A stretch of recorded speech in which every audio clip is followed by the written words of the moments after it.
પૂજ્ય આપણા પરસોત્તમપુરી બાપુ આપણી કથામાં વધારી રહ્યા છે. તો આવે તો બધી બહેનો તાળીઓથી ગડગડાટ કરી આપણે એને આમંત્રિત કરીશું. અંદર આવે ત્યારે બધા એને તાળીથી વધાવજો. બધાએ આપણે એને સન્માન કરશું. અને બધી આપણી ભાઈઓ તથા સખી મંડળની બહેનો દ્વારા બાપુને આપણે વિનંતી કરીશું કે બે આપણને ભજન દ્વારા આપણને કથામાં આનંદ કરાવ્યો.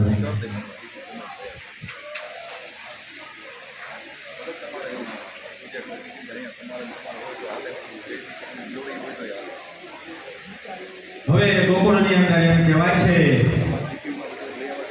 લાલાના ખૂબ વધામણા થાય છે. ગોપીઓના આનંદનો કોઈ પાર નથી અને વ્રજવાસીઓને કોઈ આનંદનો પાર નથી.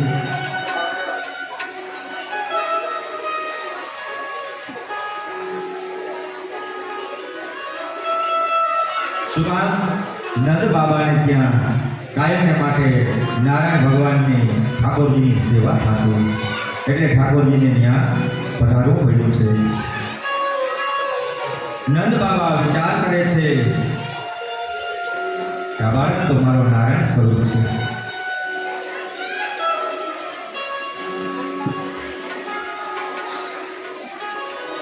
અને નારાયણ એના ઉપર કૃપા કરે આવો દીકરો મારે ઘરે આવે તો મારા ઘરની શોભા વધી જાય છે. નંદ બાબા અનેક પ્રકારના વિચાર કરતા કરતા ગૌશાળામાં આવે છે. તે પ્રકારના તેના ઘરના અનેક નોકરો છે, છતાં નંદ બાબા પોતાના હાથથી ગાય માટે ગાયોની સેવા કરે છે. જે પ્રેમથી ગાયોની સેવા કરે છે તેના વંશનો વિનાશ પરમાત્મા કોઈ દિવસ થવા દેતા નથી વાલા. એટલા માટે હું કહું છું કે દરેક ભાઈઓ આપણા કથામાં જે કોઈ હાજર છે બને ત્યાં સુધી બધા ગાયોની સેવા કરજો વાલા. ગાયોની આપણા ગામડામાં પરંપરાઓ છે. આપણા ગામડાઓમાં ગૌશાળા હોય છે. ગાયોને આપણે લીલું નાખી, ગાયોને હિરણ નાખી, ગાયોને એમ કહેવાય છે કે કોઈ કપાસિયા, કોઈ આદિ. શું કામ? આપણા ગામડામાં ગૌશાળાને નિમિત્તે કંઈક ને કંઈક કાર્યક્રમ થતા હોય છે. આજ ફલાણા ભાઈની લોટી ઓછો છે તો એમ કહેવાય કે ગૌચારામાં લાખ રૂપિયા થયા, 2 લાખ થયા, 5 લાખ થયા, 10 લાખ થયા. વિચાર કરો, મેવાના હાથનો 75 લાખ રૂપિયા ગાયોના ગૌશાળામાં થયા છે. દેતા રહેજો ભાઈ.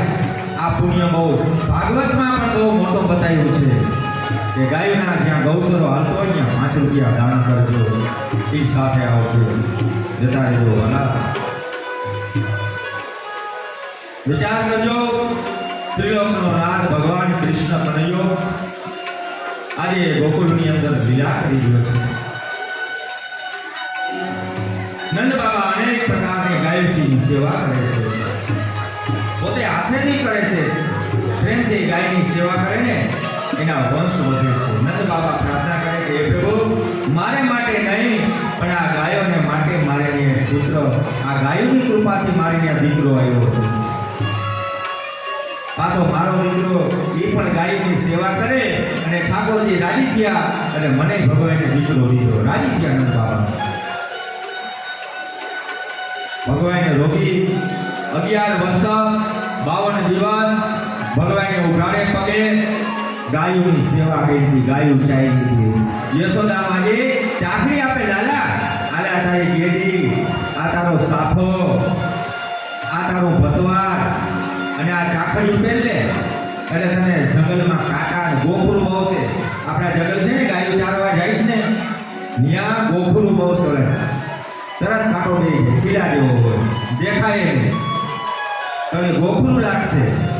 તઈ કૃષ્ણએ કીધું, માં મારી ગૌરી ગાય, જય હો જય હો જય હો.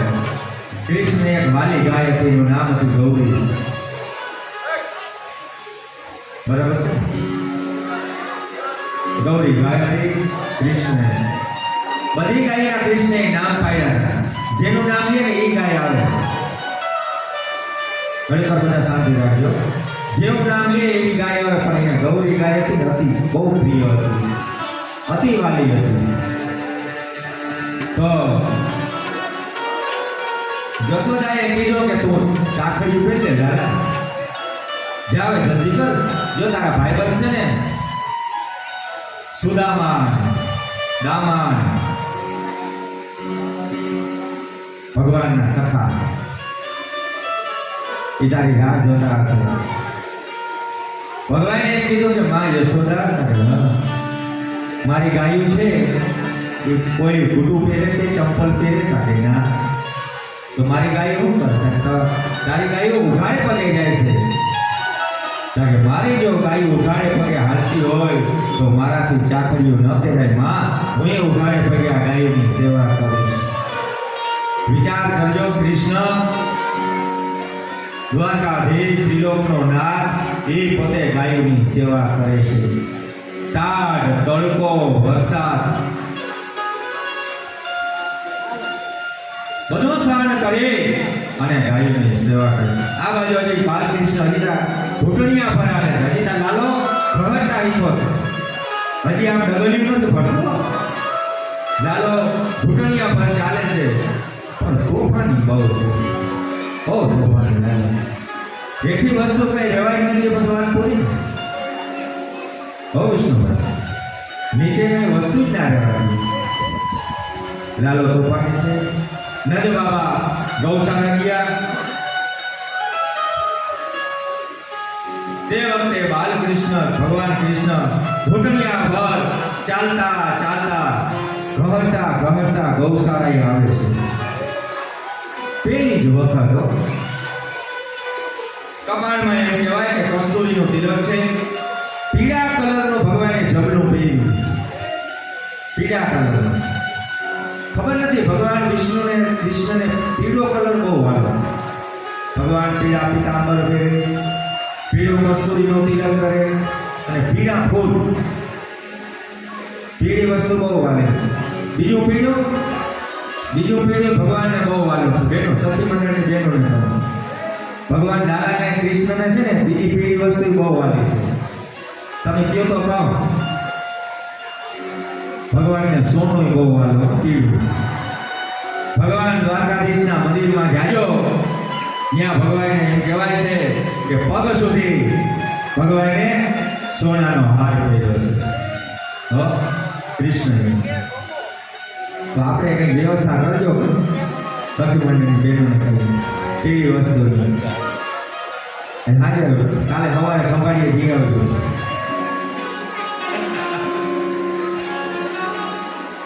ભગવાને માનો હાર પહેર્યો છે. એવા ભગવાન કૃષ્ણએ પીળો ઝબલો પહેર્યો છે અને પીળું ઝબલું ભગવાને પહેર્યું છે અને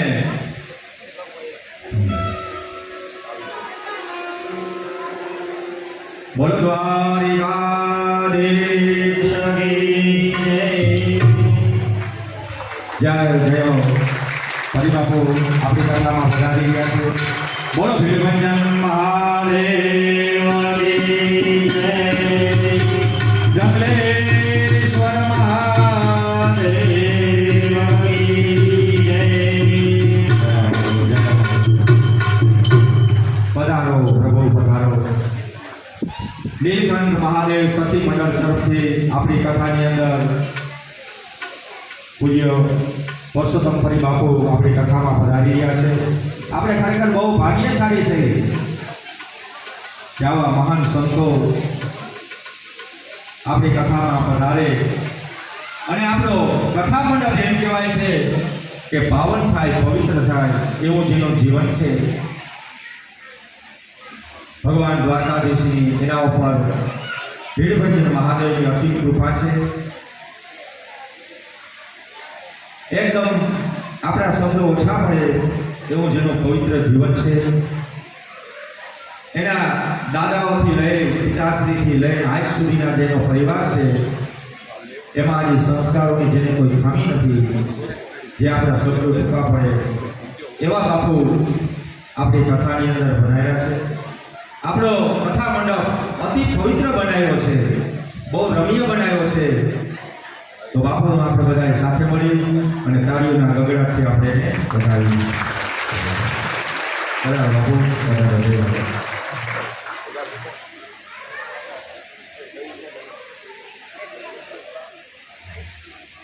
બાપુને આપણે બધાએ વિનંતી કરી કે સ્ટેજ ઉપર આવે અને અમારો ફૂલનો ફૂલની પાપડી એવો અમારા સ્વાગતનો સ્વીકાર કરે.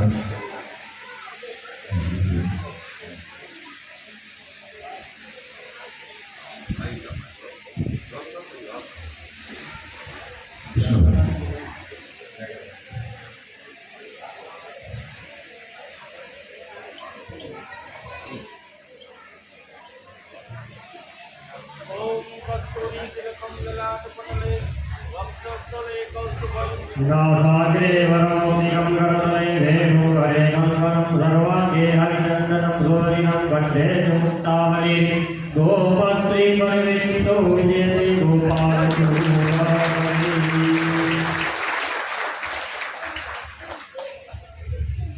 बोलो भीड़ भंजन महादेव की जय।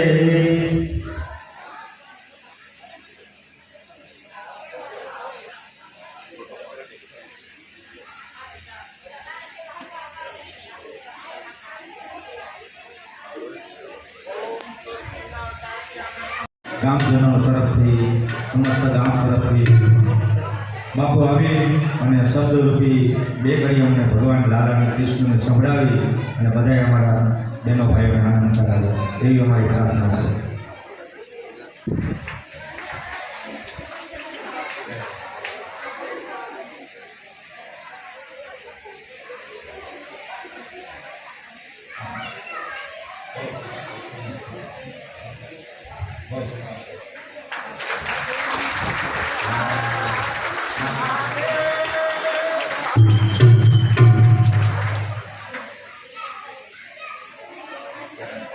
જય બાબા વિષ્ણુભાઈ બાપુ તમે જોતું જય.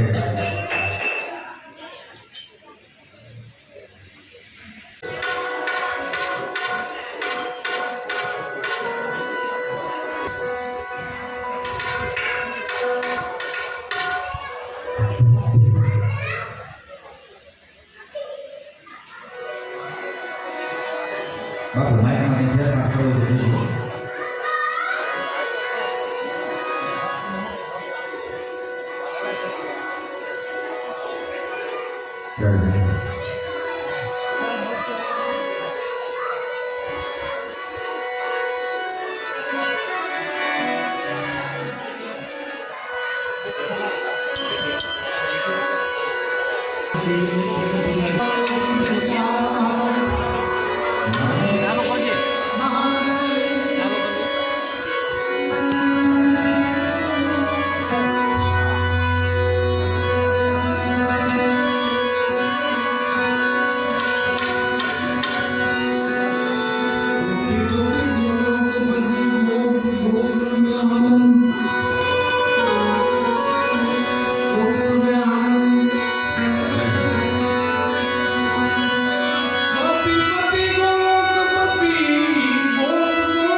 કાલા ઘેલા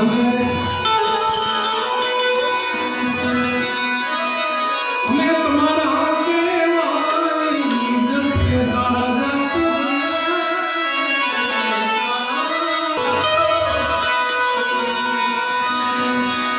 કાલા ઘેલા ને બધા અમે તમારા કેવાય જય હો જય હો જપીએ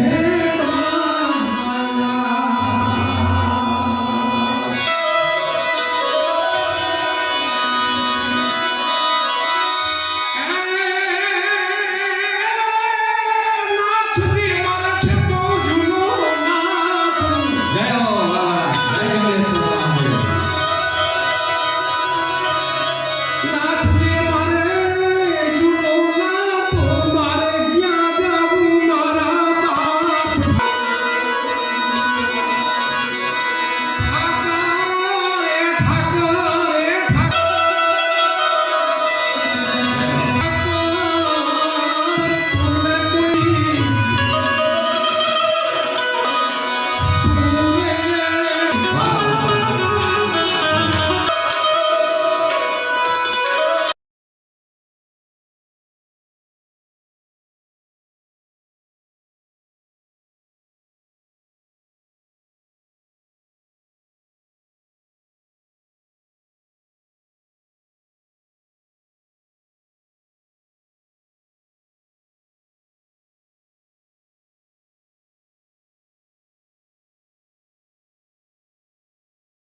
મહાદેવ.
Thank you.